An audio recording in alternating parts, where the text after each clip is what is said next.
दोन्ही राष्ट्रवादींनी एकत्र यावं, सुनेत्रा पवारांचं नेतृत्व मान्य करावं. आमदार प्रताप पाटील चिखलीकरांनी हे विधान केलेलं आहे. शरद पवारांनी आशीर्वाद देण्याची भूमिका घ्यावी असंही चिखलीकरांनी म्हटलेलं आहे.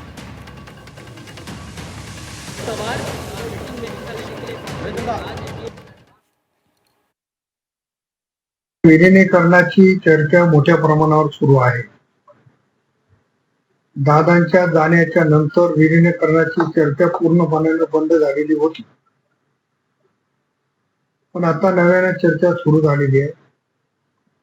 खर तर शरद पवार साहेबांच्या राष्ट्रवादीने सुनेत्रा वहिनीचं नेतृत्व मान्य करून दोन्ही पक्ष एकत्रित काम करतील असं केलं पाहिजे आणि शरद पवार साहेबांनी आशीर्वाद देण्याची भूमिका घेतली पाहिजे असं माझं वैयक्तिक मत आहे.